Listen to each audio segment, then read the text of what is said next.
The snow had been falling for 3 days straight when Willa Preston realized she was going to die alone on the Oklahoma frontier. 23 years old with frostbitten fingers and a heart full of regrets she would never get to remedy. She had stopped feeling her toes sometime during the second night, huddled in what remained of the covered wagon that had been her only shelter since the axle broke 2 miles outside of Enid. Her father and brother had gone ahead on the horses to fetch help, promising to return before nightfall. That had been 4 days ago.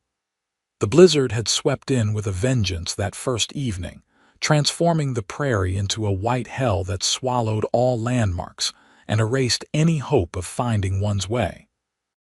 She had screamed herself hoarse calling for them that first night, but the wind had stolen her voice and given nothing back but the howling emptiness of winter's fury.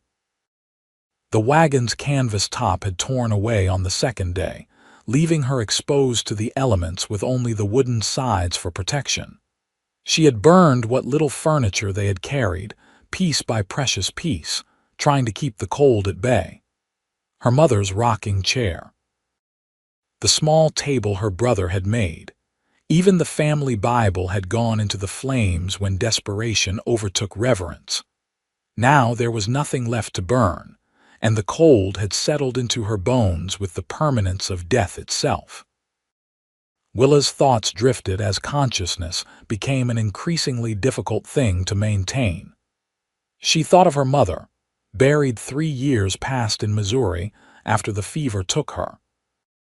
She thought of the life they had been traveling toward, the promise of land and opportunity that had lured them westward like so many others. She thought of Thomas Miller, the boy back home who had asked for her hand before they left, and how she had refused him because she wanted adventure, wanted to see what lay beyond the familiar boundaries of her childhood. Now she would see nothing but the inside of a pine box, if they even found her body before the wolves did. The sound of hoofbeats cut through her fading awareness like a knife through butter. At first, she thought it was delirium, another cruel trick of a mind slipping toward the final darkness. But the sound grew louder, more insistent, accompanied by a voice calling out through the storm. She tried to respond, but her lips would not move properly, her voice emerging as nothing more than a whisper that could not compete with the wind. Then a shadow fell across her, and she looked up through snow-crusted eyelashes to see a figure on horseback, broad-shouldered and solid against the white chaos of the blizzard. The man dismounted in one fluid motion, landing in the snow with a crunch that seemed impossibly loud in her muffled world. "I've come to take you home," he said, and his voice was rough like gravel but warm like summer honey, and Willa felt something stir in her chest that she thought had frozen solid hours ago. Hope, perhaps, or maybe just the last desperate grasp of a dying woman at any lifeline offered. He knelt beside her, and she could see him more clearly now despite the snow that clung to everything. He was young, perhaps 25 or 26, with dark hair that stuck out from beneath a snow-covered hat and eyes that were the color of strong coffee. His face was weathered in the way of men who spent their lives outdoors, but there was a gentleness in his expression that contradicted the harsh lines the elements had carved into his features. "Can you hear me?" he asked, and Willa managed a slight nod. "Good. That's good. I'm going to get you out of here, but I need you to stay with me, understand? Don't you dare give up now." He shrugged out of his heavy coat and wrapped it around her, and the warmth that clung to the fabric from his body heat was like stepping into heaven. She wanted to protest, to tell him he would freeze without it, but he was already moving, lifting her from the wagon bed with surprising ease. She weighed next to nothing after days without food, and he held her against his chest like she was something precious and fragile. "My horse can carry us both," he said, more to himself than to her. "It's not far to my place, just a couple miles due east. We can make it." He secured her on the saddle first, then mounted behind her, pulling her back against his chest and wrapping one arm around her waist to keep her steady. His other hand held the reins, and he urged the horse forward into the blinding snow. Willa could feel the solid warmth of him at her back, could feel the steady rhythm of his heartbeat through the layers of clothing between them. She let her head fall back against his shoulder, too weak to hold it up any longer, and felt his arm tighten around her. "Stay awake," he commanded, his voice close to her ear. "Talk to me. Tell me your name." "Willa," she managed, the words scraping past her throat like broken glass. "Willa Preston." "I'm Finn Garrett," he replied. "I have a ranch about 2 miles from here. Been checking my fences when I saw your wagon. How long have you been out here?" "For days," she whispered. "My father and brother went for help. They never came back." She felt him go tense behind her. 4 days in this storm. Jesus, Mary, and Joseph. It's a miracle you're still breathing." "Am I?" she asked, and she genuinely was not certain. Perhaps she had already died, and this was some strange dream her mind had conjured in those final moments. "You are," he said firmly. "And you're going to stay that way if I have anything to say about it. Keep talking to me, Willa Preston." "Where were you headed?" "Enid," she said. "We have a land claim there, had a land claim. I don't know if my father and brother are alive." "The storm came up fast," Finn said. "They might have holed up somewhere, waiting it out. Once we get you safe and this weather clears, we'll find them." Willa wanted to believe him, but hope seemed like a luxury she could not afford. She had already accepted death once. Believing in survival felt like tempting fate to snatch it away again. But the warmth of his body and the solid strength of his arm around her were undeniable realities, and slowly, incrementally, she began to think that perhaps she might actually live through this. The ride seemed to take forever, and no time at all. Willa drifted in and out of awareness, and each time she started to slip too far, Finn would jostle her gently and speak her name, pulling her back from the edge.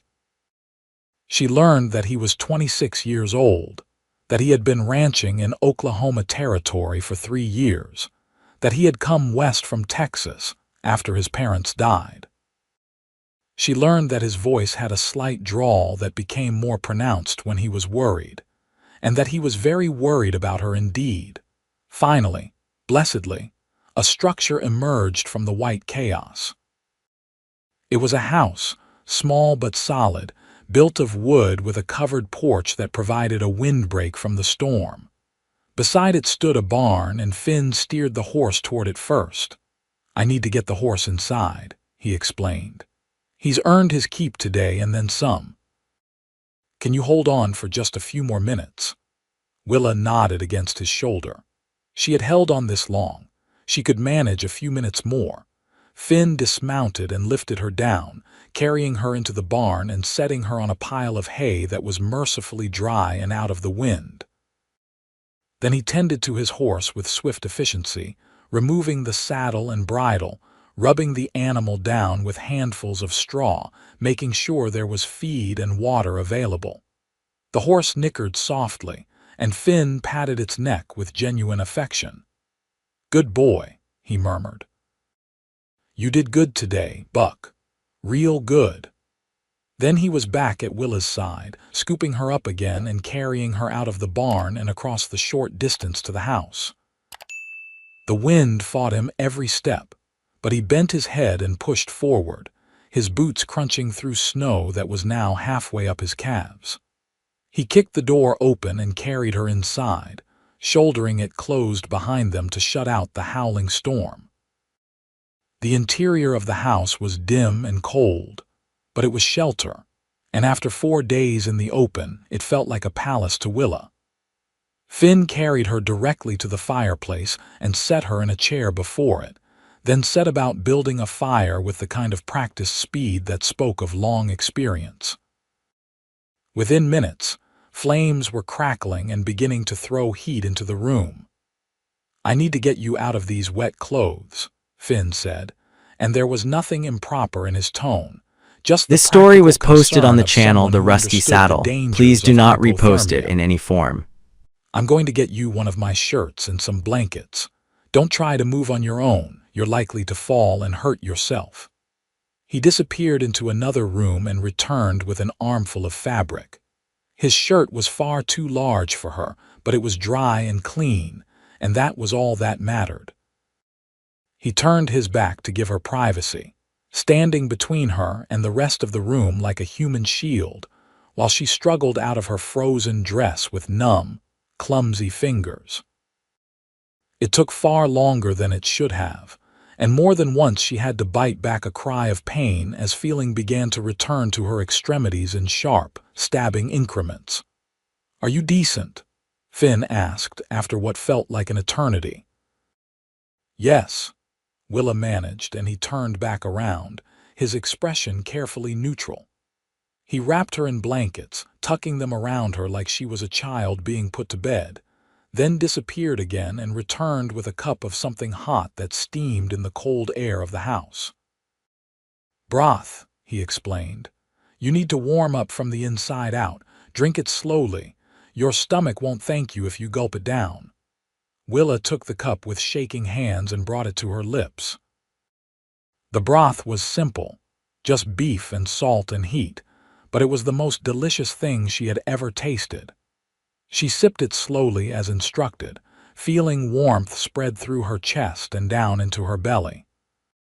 Finn watched her carefully, and she saw some of the tension leave his shoulders when she finished half the cup without getting sick. "I need to check your hands and feet," he said. "Frostbite can be serious if it's not treated properly." He knelt in front of her and unwrapped her feet from the blankets, his touch gentle despite the size of his hands. Willa's feet were pale and mottled, and when he pressed carefully on her toes, the pain was intense enough to make her gasp. But there were no black patches, no signs of the deep tissue damage that would mean amputation. "It's not as bad as it could be," Finn said. "You're going to hurt like hell for the next few days as everything warms up, but I think you'll keep your toes. Your fingers, too." He was right about the pain. As the fire continued to heat the room and her body temperature slowly climbed back toward normal, Willa felt like her hands and feet were being stabbed with thousands of tiny needles. She bit her lip to keep from crying out, but tears leaked from the corners of her eyes anyway. Finn saw them and his expression softened. "I know it hurts," he said quietly, "but pain means the tissue is still alive. That's a good thing, even if it doesn't feel like it right now." He brought her more broth and made her drink it all, then brought bread that she managed to choke down despite having no appetite. He checked her temperature by pressing his hand against her forehead, a gesture so tender and domestic that it made something ache in Willa's chest that had nothing to do with the cold. "You're still too cool," he said, "but you're warming up. That's what matters." Outside, the storm continued to rage, the wind howling around the eaves of the house like a living thing bent on destruction. Inside, the fire crackled and popped, and slowly, gradually, the cold released its grip on Willa's body. Exhaustion crashed over her in waves, and despite her best efforts to stay awake, her eyes kept drifting closed. "Sleep," Finn said. "You need rest. I'll keep the fire going and keep watch." "Where will you sleep?" Willa asked, the words slurring together as unconsciousness pulled at her. "I'll be fine," he assured her. "I've slept in worse conditions than a chair by a warm fire. Rest now." Willa wanted to protest, but her body had other ideas. She was asleep before she could form another word, wrapped in blankets by a stranger's fire, warmer and safer than she had been in days. She woke several times during the night, each time to find Finn exactly where he had been, sitting in the other chair with his eyes open and alert, watching the fire and watching her. Once, she woke to find him replacing her blankets, which had slipped during her restless sleep. Another time, he was adding wood to the fire, his movements quiet and careful. Each time, he noticed when her eyes opened and gave her a small, reassuring smile before she drifted off again. When she finally woke fully, gray light was filtering through the windows, and the howling of the wind had diminished to a low moan. The storm was not over, but it had lost some of its fury.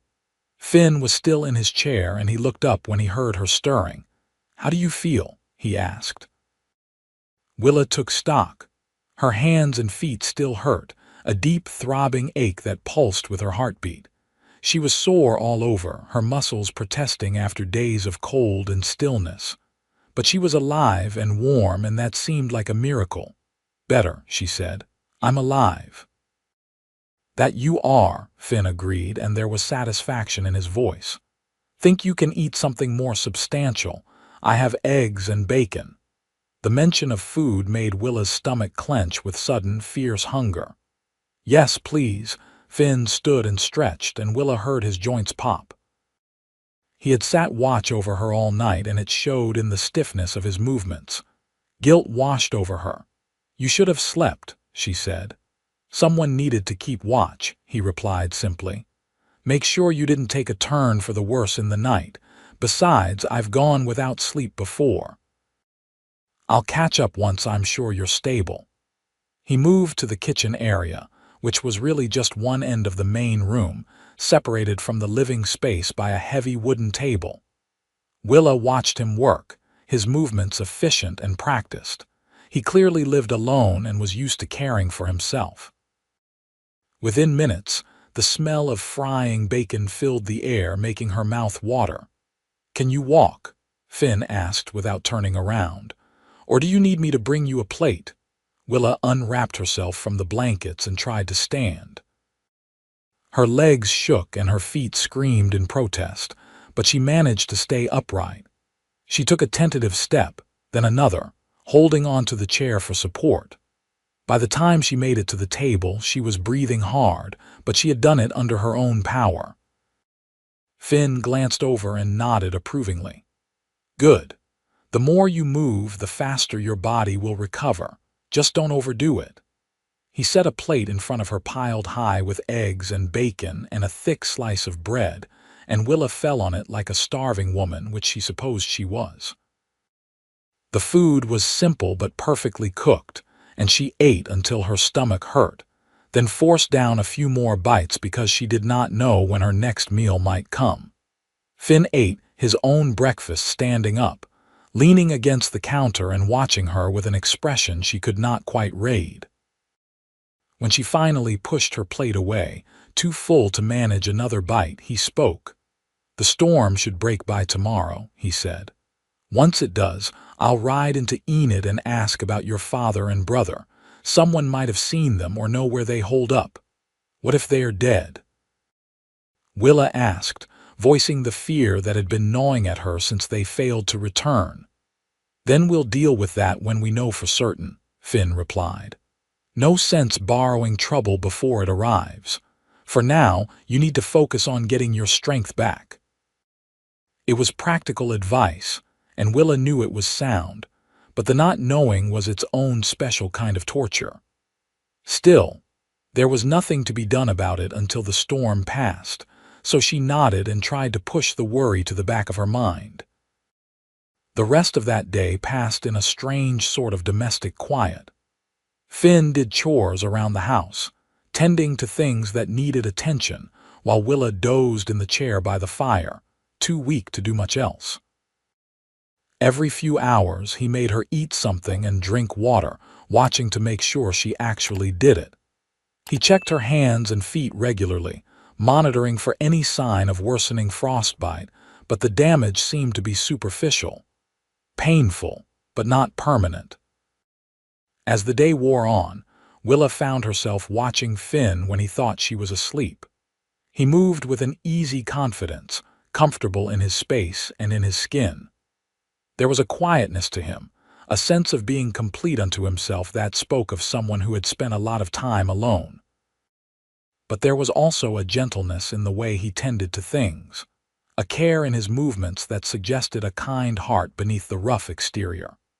That night, he made venison stew that was rich and hearty, full of vegetables he must This have story was stored from the posted on the previous channel The harvest. Rusty Saddle. Please do They not ate repost together it at in the any table, form. and for the first time, Willa felt strong enough to really talk. "Why were you out checking fences in a blizzard?" she asked. Finn shrugged.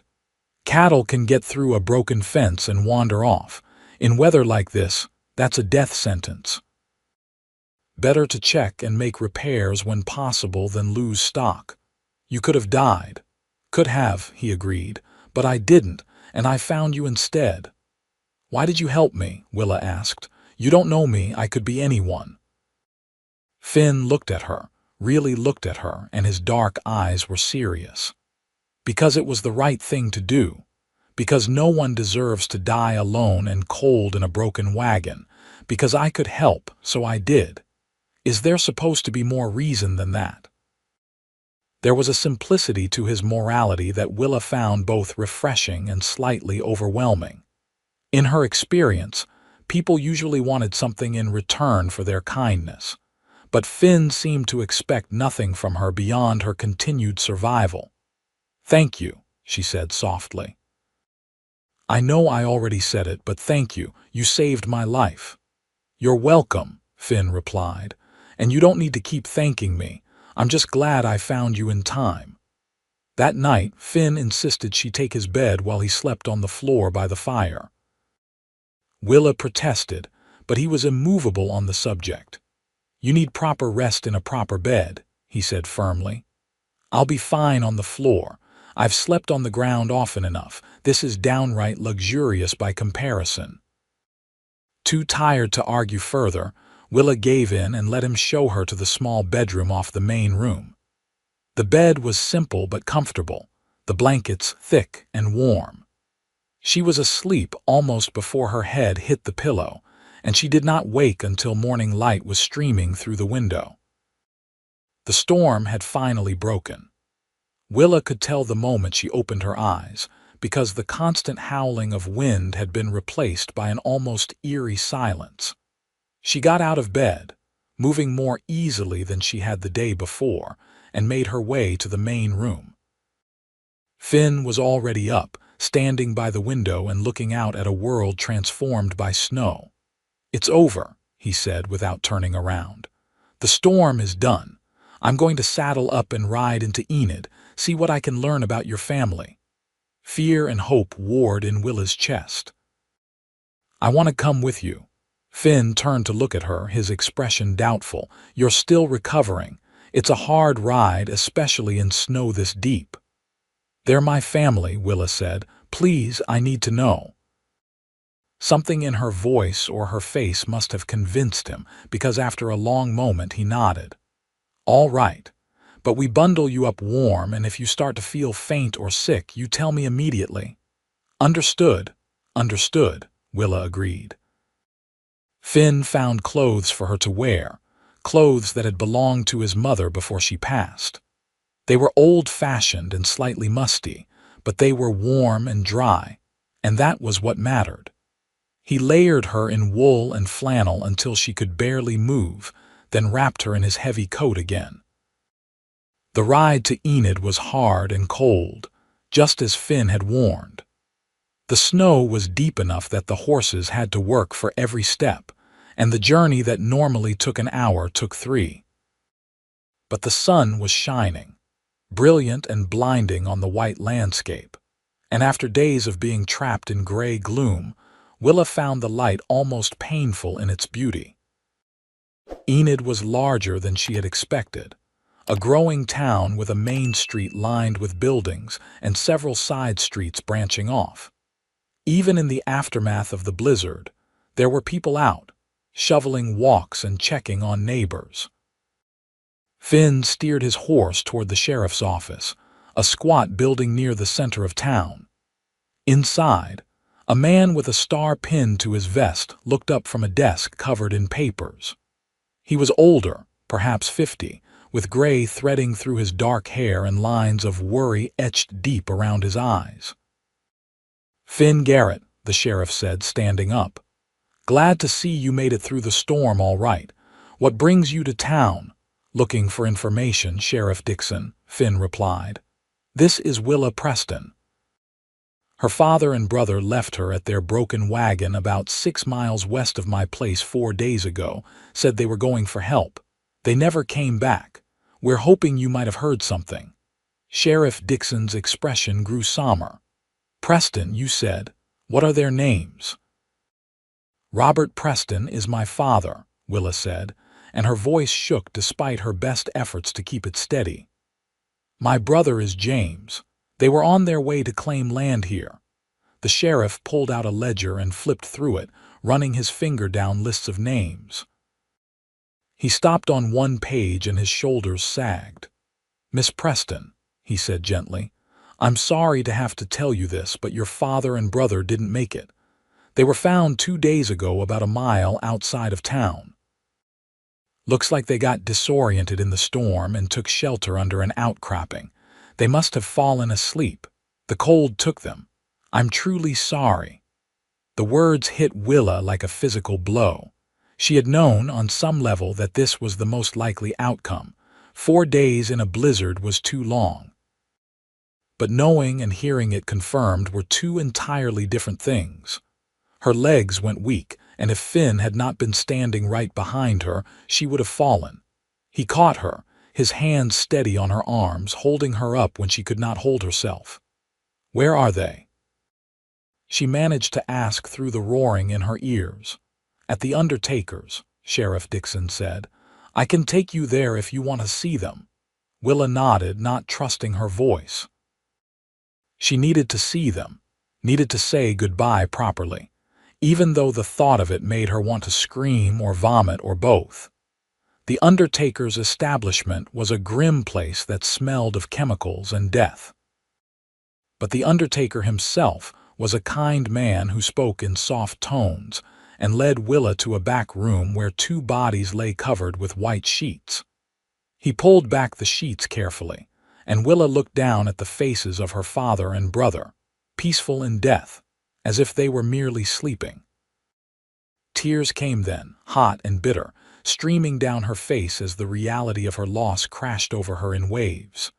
She was alone now, truly alone. Her mother was dead, and now her father and brother too. She had no other family, no siblings, no aunts or uncles or cousins that she knew of.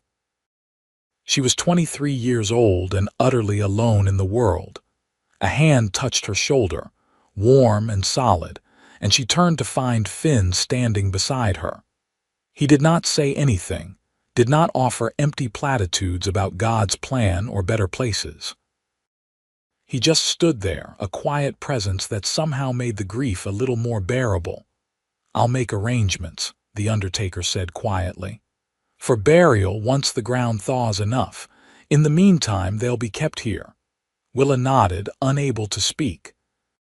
Finn guided her out of the undertaker's shop and back into the cold, bright day. She stood on the wooden sidewalk, feeling unmoored and lost, with no idea what to do next. "Come on," Finn said gently. "Let's get you back to the ranch. You need time to process this." "I have nowhere to go," Willa said, and her voice sounded hollow and strange to her own ears. "No family, no home. The land claim was in my father's name. I have nothing." "You have somewhere to go," Finn said firmly. "You're coming back to my ranch, and you're going to stay there until you figure out what comes next.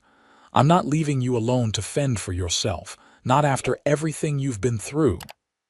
"I can't impose on you like that," Willa protested weakly. "It's not an imposition," Finn replied. "It's what any decent person would do. Now come on, before you freeze to death standing here." The ride back to the ranch passed in a blur. Willa was aware of the horse beneath her, of Finn's solid presence at her back, but her mind was far away, lost in memories of her father's laugh and her brother's teasing smile. By the time they reached the ranch, she was shivering again, though whether from cold or shock she could not say. Finn helped her down from the horse and led her inside, settling her in the chair by the fire before going to tend to the animals. When he came back, He made coffee strong enough to stand a spoon in and pressed a cup into her hands. "Drink," he commanded, and Willa obeyed automatically. The This coffee was story was bitter and posted on the hot, channel and The it cut Rusty through some of Saddle. the Please fog do in her not head. repost it in any She form. sat there, cup cradled in her hands, and stared into the fire while Finn moved around the house, doing small tasks that needed doing. He did not try to make her talk, did not hover or fuss. He simply let her be, and somehow that was exactly what she needed.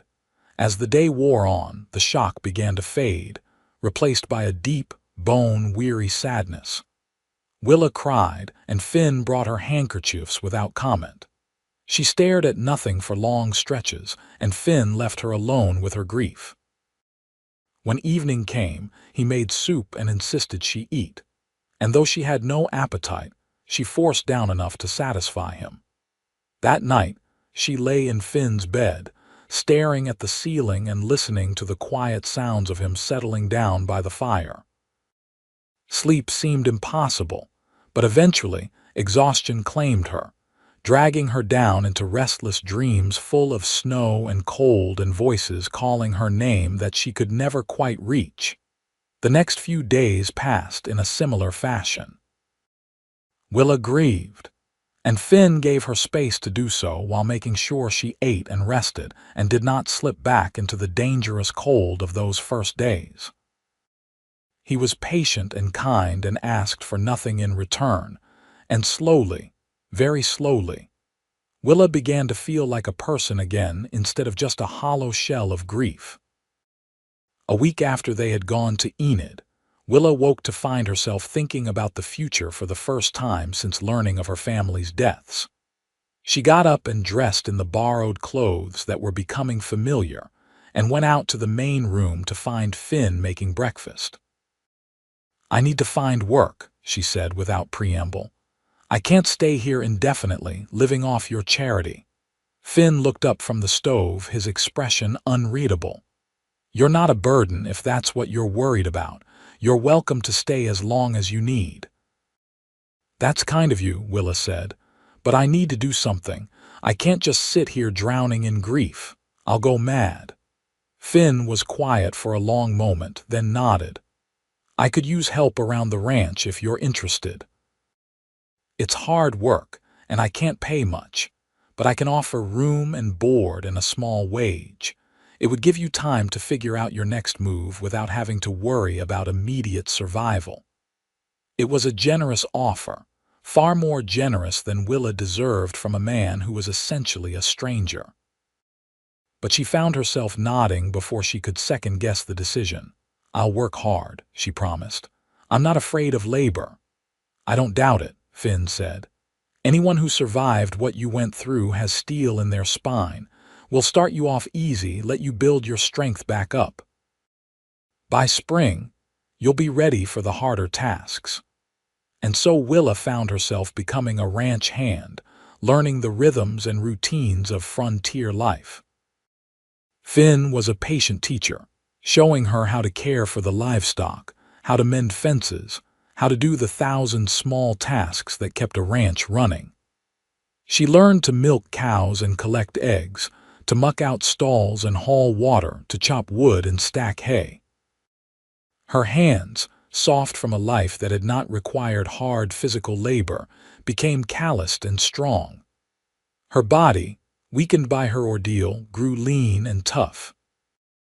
As winter slowly gave way to early spring, Willa found her grief settling into something she could carry without being crushed beneath its weight. She would never stop missing her family, never stop wishing things had turned out differently.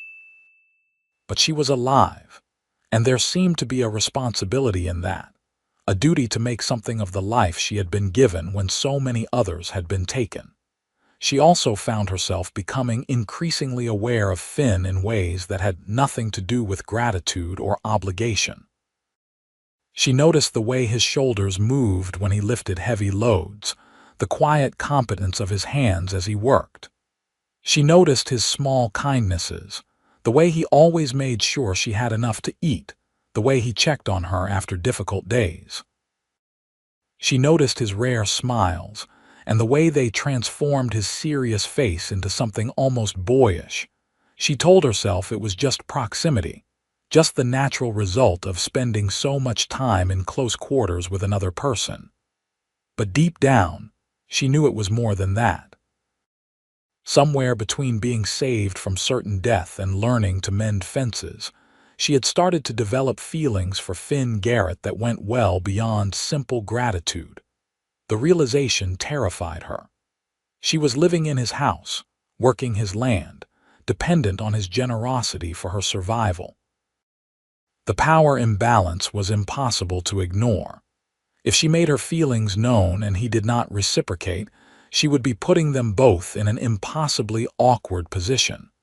So she kept her feelings to herself, buried deep where they could not complicate an already complicated situation. Spring arrived in earnest, bringing with it warmer weather and the first signs of new growth pushing up through the thawed ground. Finn taught Willa to ride properly, not just sitting on a horse and holding on, but truly riding, moving with the animal as one unit. They rode out together to check on the cattle, which had survived the winter in better shape than expected, and Willa felt a fierce pride in that, as if she had personally contributed to their survival, even though she had only been there for the tail end of the season. One evening in late March, they were sitting on the porch watching the sunset paint the sky in shades of orange and pink. It had become a habit, these quiet moments at the end of the day when the work was done, and they could just exist without purpose or agenda. "I've been thinking," Finn said, breaking the comfortable silence, "about your family's land claim. It might not be entirely lost." Willa turned to look at him, surprised. "What do you mean?" "Well, the claim was in your father's name, but with him passed, it should transfer to his heir." "That would be you. You'd need to file some paperwork with the land office, prove your identity and your relationship to him. But if you did that, the claim could be yours." Hope flickered in Willa's chest, followed immediately by doubt. "I don't have money to work the land. I don't have equipment or seed or livestock. What would I do with it?" "You could sell it," Finn suggested. "Land claims are valuable. Plenty of people looking to buy. The money would give you options, let you decide what you want your future to look like. Or," he continued, and there was something careful in his voice now, "you could hold on to it. Maybe partner with someone who has the resources to work it. Split the proceeds. Is that something you'd be interested in?" Willa asked, and her heart was beating faster than the casual nature of the conversation warranted. "Maybe," Finn said. "I've been thinking about expanding my operation. Your family's claim borders my land on the western side. It would be a natural addition. But I want you to know that your place here isn't dependent on that. Even if you decide to sell to someone else, or do something entirely different with the land, you're welcome to stay and work for me as long as you want." "Why are you so kind to me?" Willa asked, the question bursting out before she could stop it. "You've given me everything and asked for nothing in return. I don't understand it." Finn was quiet for a long moment, his eyes fixed on the horizon. When he finally spoke, his voice was soft. "When I first came out here, I had nothing. My parents had died, and I'd sold everything we owned to make the journey west. I filed my claim and started building, doing everything myself because I couldn't afford to hire help. It was the loneliest time of my life. I would go days without speaking to another soul, weeks without seeing another person. I understood then how easy it would be to just give up, to let the frontier swallow me whole. Then one day, my horse threw a shoe about 5 miles from town. I was trying to decide if I should risk riding him home and potentially laming him, or if I should walk and leave him tethered in the middle of nowhere. A man came along, fellow named Henry, must have been 60 if he was a day. He took one look at my situation, pulled out his tools and reshoed my horse right there on the side of the trail. Wouldn't take a penny for it, just said that's what neighbors do. I never forgot that kindness. It seems like a small thing, maybe, but it meant the world to me at that moment. Made me This feel less story was alone. posted on the So when channel I The saw Rusty your Saddle. wagon, saw Please you do not half repost it frozen in and any hours form. from death, I remembered Henry and I thought, this is how I pay that forward. This is how I honor the kindness that was shown to me. Willa felt tears prickling at her eyes. I think Henry would be proud of you. I hope so, Finn said. He died the following winter, pneumonia, but I still think about him, about that day he helped me. And I hope that maybe someday you'll pass along the kindness I've shown you to someone else who needs it.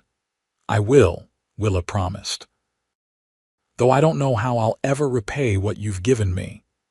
You don't need to repay it, Finn said. That's not how kindness works. You just accept it and let it make you better and give it to someone else when you have the chance. They sat in silence after that, watching as the sun sank below the horizon and the first stars began to appear in the darkening sky. Willa thought about land claims and futures and the strange twists of fate that had brought her to this place, to this moment. 6 months ago, she had been a girl from Missouri with dreams of adventure and a future she thought was mapped out. Now she was a woman who had looked death in the face and survived, who had lost everything and found something new and unexpected in its place. She was also a woman in love, though she still had not worked up the courage to admit it out loud. As if reading her thoughts, Finn spoke again. I'm glad I found you that day, Willa. Not just because I'm glad I could help, though I am, but because having you here has been good. The house feels less empty. The work feels less lonely. You've made this place better just by being in it. Willa's breath caught in her throat. Finn, I need to tell you something. He turned to look at her, his expression open and patient. I'm listening. I have feelings for you, Willa said, the words tumbling out in a rush before her nerve could fail. I know I shouldn't. I know it's complicated and probably inappropriate given everything you've done for me, but I can't keep pretending I don't feel this way. If it makes you uncomfortable, if you want me to leave, I'll understand. But I needed to tell you the truth. For a long moment, Finn just looked at her, and Willa could not read his expression in the gathering dark. Then, slowly, a smile spread across his face, and it was like the sun coming out from behind clouds. Willa Preston, he said, I have been half in love with you since the moment you opened your eyes in that wagon, and I saw that you were still fighting, still holding on. I didn't say anything because I didn't want you to feel obligated, didn't want you to think I had expectations just because I helped you. But if you're telling me that you feel the same way I do, then I'm the happiest man in Oklahoma territory right now. Joy bubbled up in Willa's chest, bright and effervescent. You love me. I do, Finn said simply. I know it's fast, I know we've only known each other a few months, but out here life moves at a different pace. When you find something good, you hold on to it. And you, Willa, are something very good indeed. He reached out and took her hand, and Willa felt the now familiar calluses on his palm, the strength in his fingers. She laced her fingers through his and he squeezed back. So what happens now? She asked. Now, Finn said, we take things one day at a time. We work the ranch, we file your claim, we figure out the details of combining our lands. And when enough time has passed that we're sure this is what we both want, we get married and build a life together. That sounds perfect, Willa said, and meant it with her whole heart. Finn stood up and pulled her to her feet, and then, there on the porch under the stars, he kissed her. It was a gentle kiss, sweet and chaste, but it held the promise of more to come. When they finally pulled apart, both were smiling. Come on, Finn said. It's getting cold. Let's go inside. They went into the house hand in hand, and Willa thought that despite everything she had lost, despite all the pain and grief and fear, she had somehow ended up exactly where she was meant to be. The following weeks passed in a golden haze of happiness. Willa and Finn worked together during the day, their partnership now deepened by the acknowledgement of their feelings. They sat together in the evenings, talking about everything and nothing, learning each other's histories and hopes and dreams. And sometimes, when the mood struck, they would steal kisses in the barn or by the creek, sweet and heated by turns, exploring this new dimension of their relationship. In early April, they rode to Enid together to file the paperwork for Willa's land claim. Sheriff Dixon helped them navigate the bureaucracy, and within a few days, the claim was officially transferred to Willa's name. Standing in the land office with the deed in her hand, Willa felt a sense of accomplishment that went beyond mere ownership. This was her father's legacy and her brother's, and she would honor their memory by making something of it. True to his word, Finn proposed a partnership. He would provide the resources needed to work both properties, the livestock and equipment and seed. They would split any profits equally until they were married, at which point everything would be jointly owned anyway. It was a fair arrangement, more than fair, and Willa agreed readily. As spring turned to summer, they worked side by side, planting crops and tending livestock and making improvements to both properties. It was hard, back-breaking work, but Willa had never been happier. She was building something, creating a future with her own two hands. And she was doing it with a man she loved, a man who treated her as an equal partner in all things. On a warm evening in late June, Finn surprised her by taking her on a ride out to the creek that ran through his property. He had packed a basket with bread and cheese and cold chicken, and they had a picnic dinner on the bank while the sun set and the crickets began their evening song. "Willa," Finn said when they had finished eating, "I know I said we should wait, make sure we were both certain about this. But I've never been more certain of anything in my life. I love you. I want to spend the rest of my life with you. Will you marry me?" He pulled a ring from his pocket, a simple gold band that had belonged to his mother. It was not fancy or expensive, but it was beautiful in its simplicity, and Willa loved it immediately. "Yes," she said, tears streaming down her face. "Yes, 1,000 times yes." Finn slipped the ring onto her finger and it fit perfectly, as if it had been made for her. Then he pulled her into his arms and kissed her, and Willa felt like her heart might burst from the sheer joy of it. They were married in August, in a simple ceremony at the church in Enid. Sheriff Dixon stood up as a witness, along with the pastor's wife. Willa wore a dress she had made herself from fabric Finn had bought her, pale blue cotton with lace at the collar and cuffs. Finn wore his best suit, brushed and pressed for the occasion. They spoke their vows in front of God and witnesses, promising to love and honor each other for all their days, and when the pastor pronounced them husband and wife, Finn kissed her with such tenderness that Willa thought she might melt right there in the church. The wedding night was spent at the ranch, in the house that was now officially theirs together. Finn carried her over the threshold, laughing at her delighted squeals, and set her down gently in the main room. The fire was crackling in the hearth, and candles had been lit, casting warm shadows on the walls. "Welcome home, Mrs. Garrett," Finn said, and the words sent a thrill through Willa. "It's good to be home," she replied. And then there was no more talking for a long while, only the sweet, heated exploration of two people learning each other in the most intimate of ways.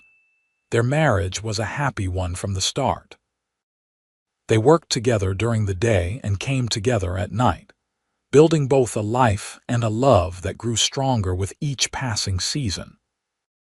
They laughed together and occasionally argued, as any married couple does, but they always found their way back to each other, drawn by the deep and abiding affection that formed the foundation of their relationship.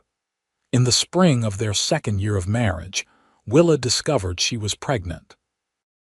The realization came slowly at first, A missed monthly cycle followed by another, then the unmistakable signs of morning sickness. When she was finally certain, she told Finn over breakfast one morning, unable to keep the news to herself any longer.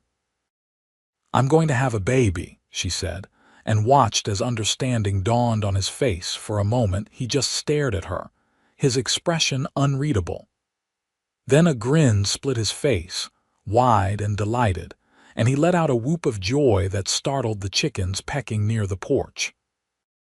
He came around the table and pulled her into his arms, careful not to hold her too tightly, and kissed her thoroughly. "We're going to be parents," he said, wonder in his voice. "I'm going to be a father." "And I'm going to be a mother," Willa replied. This story Still was slightly posted on the stunned channel by The Rusty reality of Saddle. it, Please despite do not having had repost it days in any to adjust form. to the idea. The pregnancy was not easy.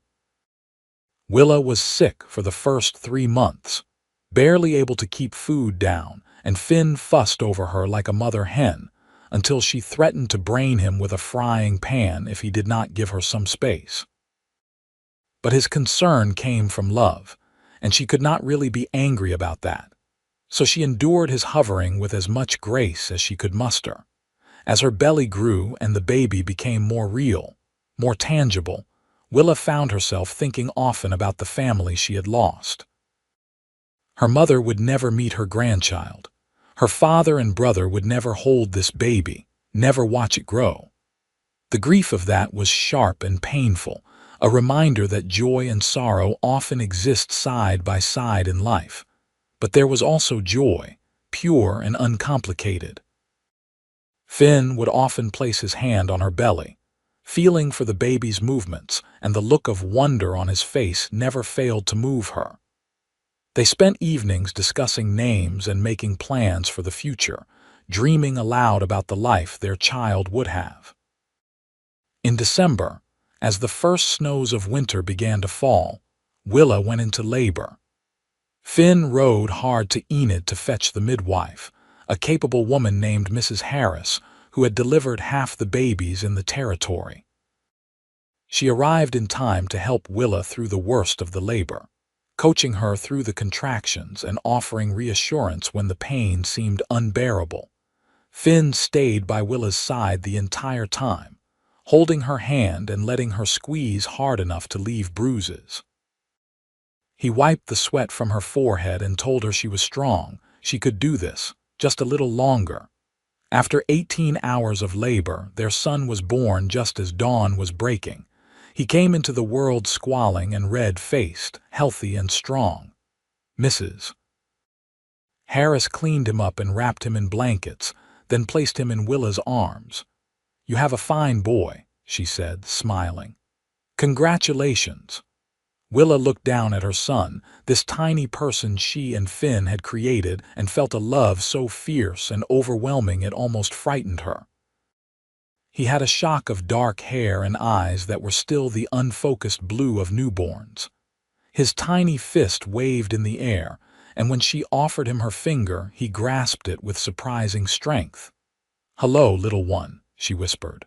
"Welcome to the world." Finn sat on the edge of the bed, his arm around Willa, looking down at their son with an expression of absolute wonder. "He's perfect," he said, his voice rough with emotion. "He's absolutely perfect." They named him Robert James after Willa's father and brother. It felt right, felt like a way to honor the men who had brought her west, even though they had not lived to see what came of that journey. Finn agreed without hesitation, understanding the importance of the gesture. The first months of parenthood were exhausting and joyful in equal measure. Robert was a good baby, relatively easy, but any baby requires constant attention and care.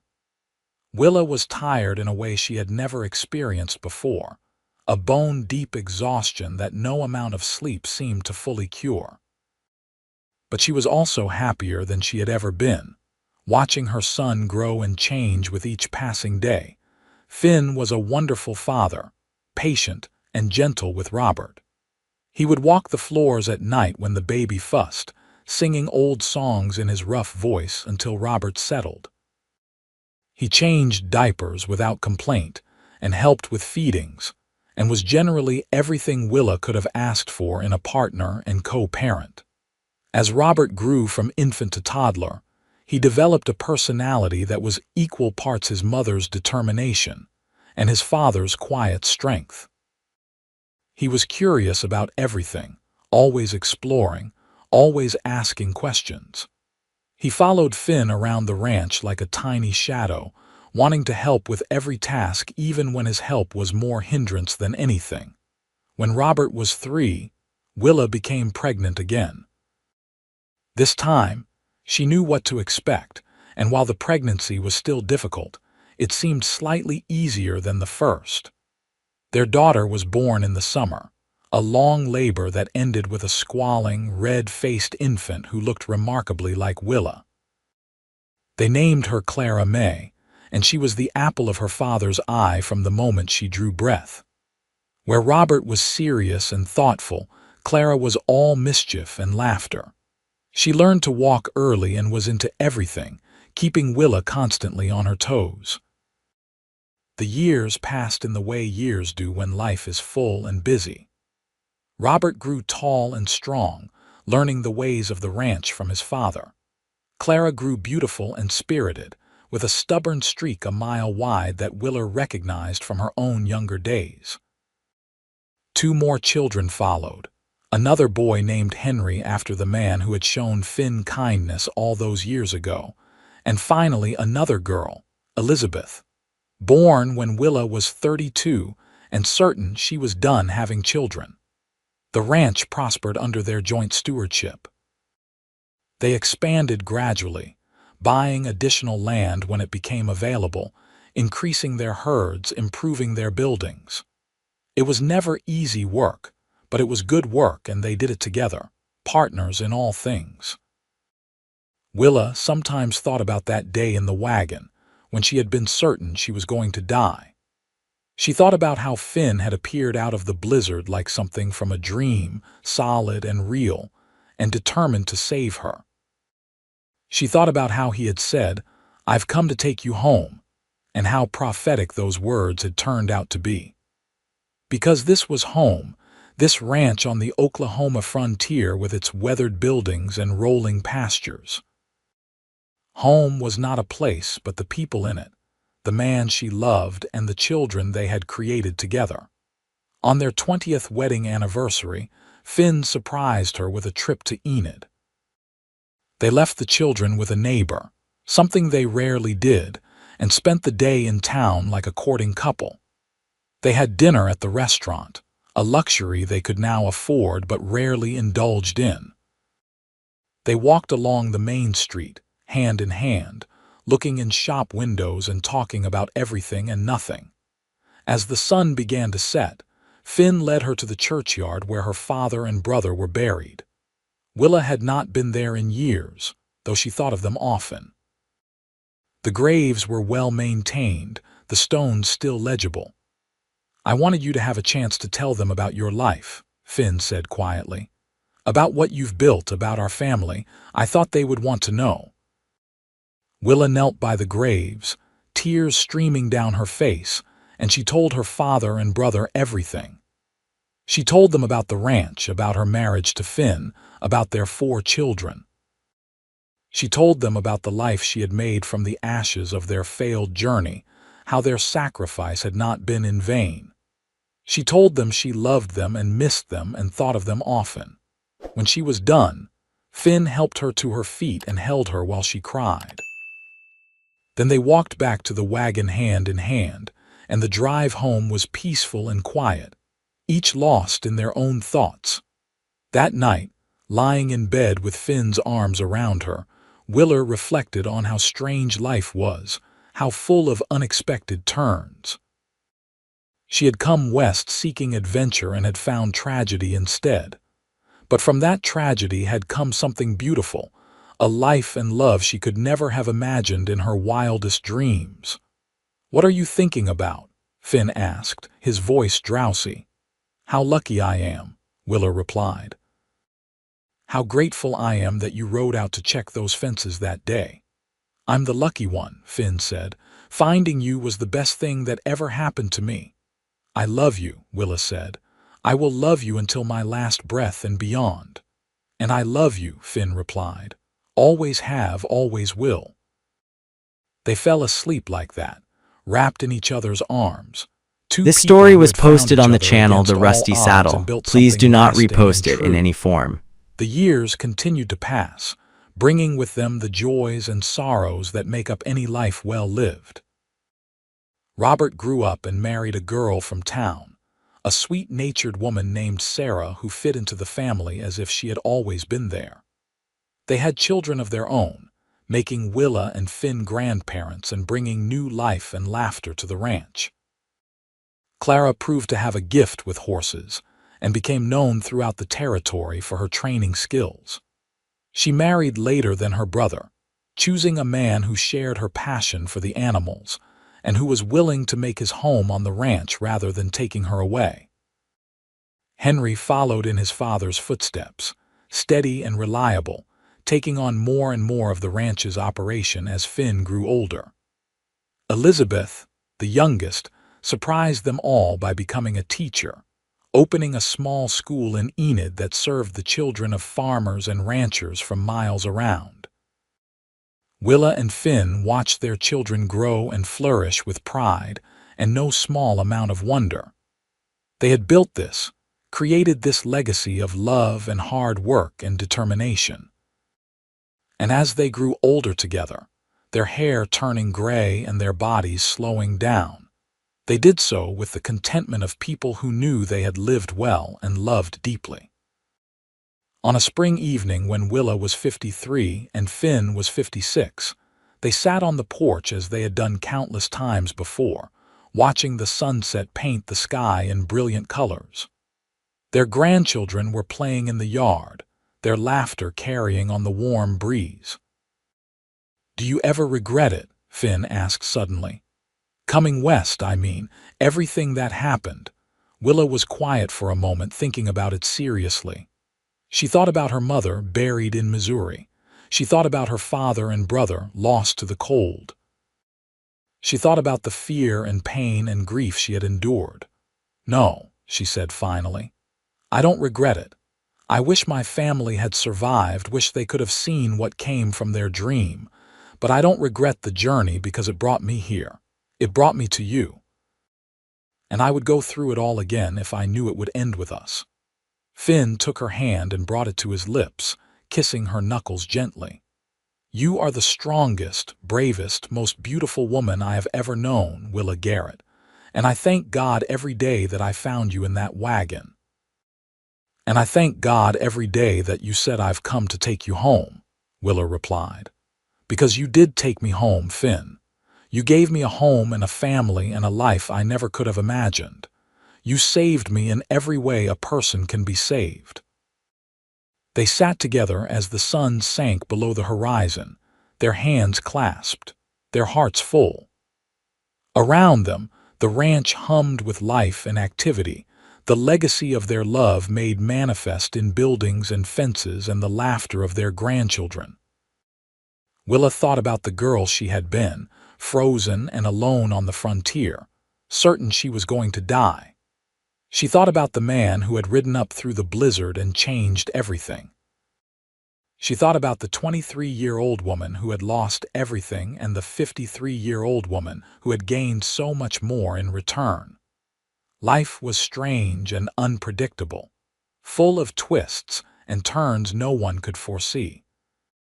But if you were very lucky, if you held on through the hard times and kept your heart open to possibility, sometimes those twists and turns led you exactly where you needed to be.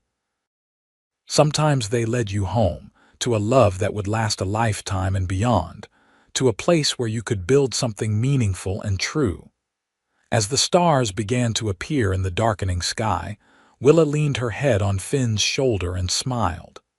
She was home, truly home, and she always would be.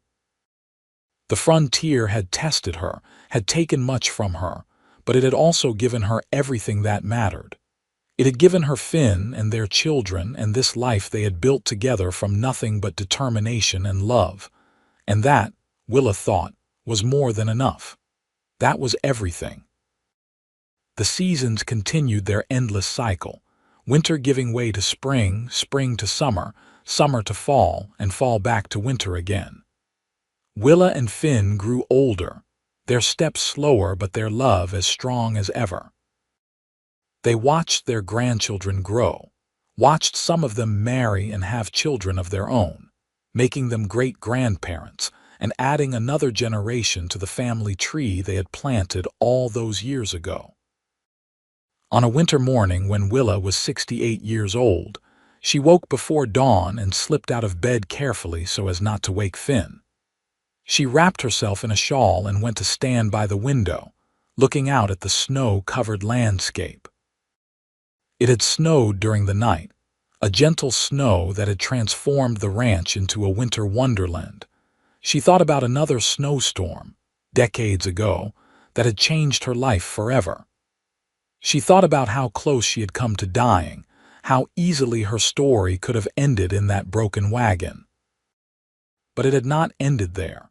Instead, it had been just the beginning, the first chapter in a story that had stretched across decades and encompassed more joy than she had ever thought possible. "What are you doing up so early?" Finn's voice came from behind her, rough with sleep. "Just thinking," Willa said, turning to smile at him. Even after all these years, the sight of him still made her heart flutter.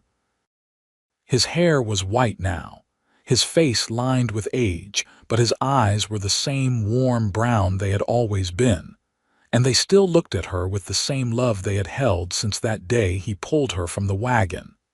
"Thinking about what?" Finn asked, coming to stand beside her and putting his arm around her waist. "About how grateful I am," Willa said. "About how blessed we have been. About how I would not change a single moment of our life together, not one." "Not even the hard parts?" Finn asked with a slight smile. "Not even those," Willa confirmed. "The hard parts made the good parts sweeter. They taught us what we were capable of, what we could endure together. They made us stronger." Finn pulled her close and kissed the top of her head. "I love you, Willa. I have loved you since the moment I saw you, and I will love you until my last breath." "And I love you," Willa replied, "always and forever." They stood together at the window, watching as dawn broke over the ranch, painting the snow pink and gold. It was a new day, another gift, another chance to love and be loved. And Willa intended to make the most of every single moment. The rest of that winter passed peacefully, and spring arrived with its usual promise of renewal. Willa and Finn celebrated their 40th wedding anniversary with a party that brought together 3 generations of their family.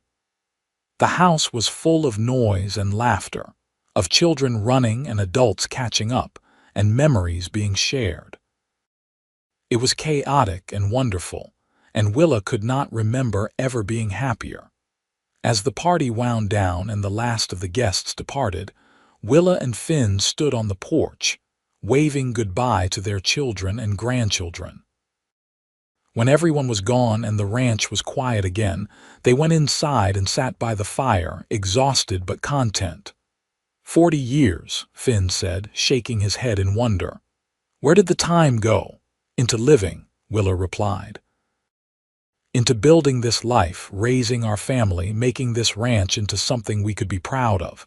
The time went exactly where it should have." "No regrets?" Finn asked. "Not a single one," Willa said firmly. "You?" "Only that I did not find you sooner," Finn said. "That we did not have even more years together." "We have had enough," Willa said. "We have had more than most people get in a lifetime. We have been blessed beyond measure." They sat in comfortable silence after that, the kind of silence that only comes from decades of knowing someone so well that words become almost unnecessary. The fire crackled and popped, and outside, the wind whispered through the trees, and Willa felt a deep sense of peace settle over her. This was what she had been saved for, she realized. Not just to survive that blizzard, but to live this life. to love Finn and be loved by him, to raise their children and watch them grow and thrive, to build something lasting and meaningful on this Oklahoma frontier. She had been given a second chance at life that day when Finn rode up through the snow, and she had made the most of it. She had squeezed every drop of joy and This love story was and posted meaning on the from channel The years Rusty she had been Saddle. given, Please do not and she was repost it in grateful any for form. all of it, every moment, every memory, every breath. Years continued to accumulate like layers of snow, each one adding to the depth and richness of their shared history. Willa and Finn aged gracefully, their bodies slowing but their minds and spirits remaining sharp and engaged. They continued to be active in the ranch's operation, though more and more of the actual work fell to their children and grandchildren. They were content to serve as advisors and elders, sharing the wisdom accumulated over decades of frontier living. When Willa was 73, she fell ill with pneumonia. It was winter, and the cold settled into her lungs and would not let go. For days, she burned with fever while Finn sat by her bedside, holding her hand and willing her to fight, to survive as she had survived before. Their children came, gathering at the ranch in quiet vigil, afraid that this might be the end. But Willa was not ready to go yet. She fought her way back from the edge of death once more, slowly regaining her strength as winter gave way to spring. When she was finally well enough to sit up and take notice of the world again, she found Finn sitting in a chair beside her bed, his face haggard with worry and lack of sleep. "You scared me," he said simply. "I thought I was going to lose you." "Not yet," Willa replied, her voice weak but determined. "I am not done with you yet, Finn Garrett. You are stuck with me for a while longer." Relief flooded his face, and he took her hand and pressed it to his lips. "Good," he said, "because I am not ready to say goodbye." Willa recovered slowly but surely, and by summer she was back to her old self, moving a bit slower perhaps, but no less vital. She and Finn resumed their evening routine of sitting on the porch and watching the sunset, grateful for each day they were given, each moment they had together. On a warm evening in late August, when the air was full of the sounds of summer and the sky was painted in brilliant oranges and pinks, Finn turned to Willa and said, "Do you remember the day I found you?" "Every detail," Willa replied. "How could I forget?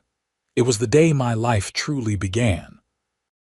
"I think about it often," Finn said. "About how easily I could have missed you, could have checked a different section of fence, could have been just an hour later.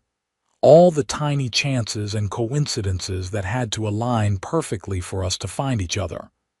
"Fate," Willa said simply. "It was meant to be.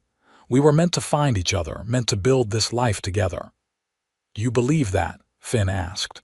"In fate, in things being meant to be, I do," Willa said. "How else can I explain surviving what should have killed me? How else can I explain you appearing at exactly the right moment? Yes, I believe it was fate. I believe we were always meant to be together, and nothing, not even death, could keep us apart." Finn was quiet for a long moment, and when he spoke again, his voice was thick with emotion. "I love you, Willa, more than I have ever loved anything or anyone. You are the best thing that ever happened to me, and I thank God every day for the blizzard that brought us together." "And I love you," Willa replied. "You saved my life, Finn, not just that day in the wagon, but every day since. You gave me a reason to keep fighting, keep living, keep believing in the possibility of happiness. You gave me everything." They held hands as the sun set, two people who had weathered every storm life had thrown at them and emerged stronger for it.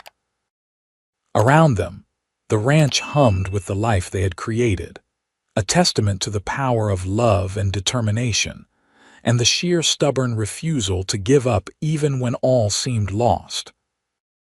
As twilight deepened into night and the first stars appeared, Willa thought about the journey that had brought her here. She thought about the girl who had left Missouri seeking adventure, about the woman who had nearly died in the snow, about the wife and mother and grandmother she had become. She thought about all the moments, big and small, that had made up her life, and she was grateful for every single one, because in the end, it was not the grand gestures or dramatic moments that mattered most. It was these quiet evenings on the porch with the person you loved. It was the accumulation of days and years spent building something meaningful together. It was the simple, profound joy of being known and loved completely by another person. Willa leaned her head on Finn's shoulder and closed her eyes, listening to the sounds of the evening, the crickets and the wind and the distant lowing of cattle. This was home. This was where she belonged. And no matter what came next, no matter how many days or years she had left, she would face it all with Finn by her side, just as she had faced everything else. Because he had come to take her home all those years ago, and home was wherever he was. Home was this ranch, this life, this love that had sustained her through everything. Home was the place where, even after all this time, her heart still beat faster when he walked into a room. Home was the man who had saved her life and then given her a reason to live it. The years passed, as years do, bringing with them the inevitable changes that come with age. Willa and Finn both knew they were in the twilight of their lives, but they faced it with grace and courage, supporting each other as they always had. They watched their great-grandchildren grow, marveling at the continuation of the family they had started all those years ago. On their 50th wedding anniversary, the entire family gathered at the ranch for a celebration that lasted 2 days. There were speeches and toasts, laughter and tears, and an overwhelming sense of love that filled every corner of the house and spilled out onto the land. Willa and Finn sat in the center of it all, holding hands and smiling, two people who had beaten the odds and built something beautiful from almost nothing. As the celebration wound down and Willa sat on the porch watching the sun set one more time, she reflected on the strange and wonderful journey that had been her life. She thought about all the things she had survived, all the challenges she had faced and overcome. She thought about the people she had loved and lost, and the people she had found and kept close. Most of all, she thought about Finn, the man who had ridden into her life during a blizzard and changed everything. The man who had looked at a half-frozen stranger and decided she was worth saving.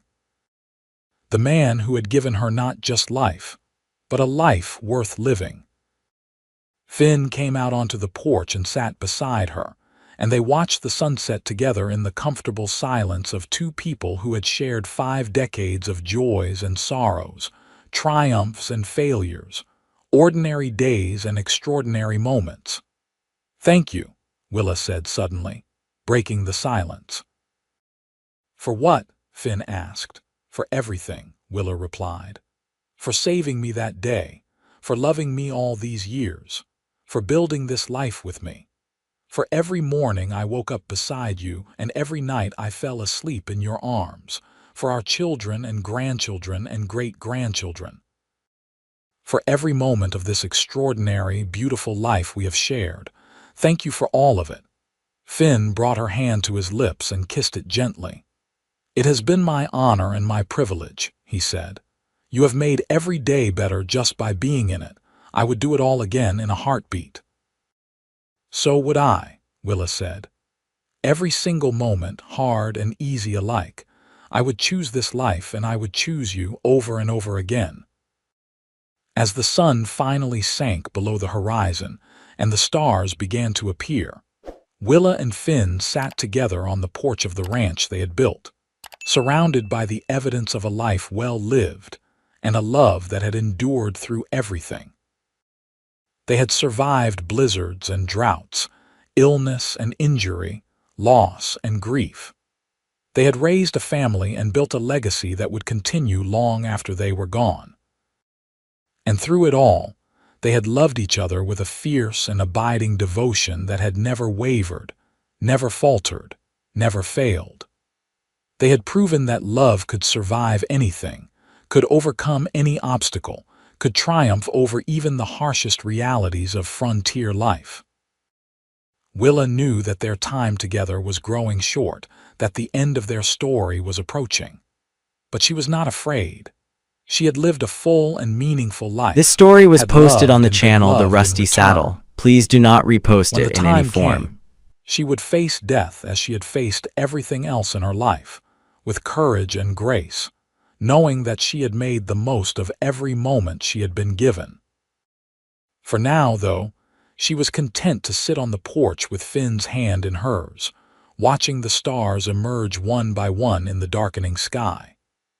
Content to be exactly where she was with exactly who she was with, living in the perfect moment of now, because in the end, that was all anyone really had. The moment they were in, and the people they chose to share it with. And Willa Preston Garrett had chosen well, all those years ago when she had opened her eyes in a frozen wagon to see a stranger who would become her whole world. She had chosen love, and life, and hope. And those choices had made all the difference.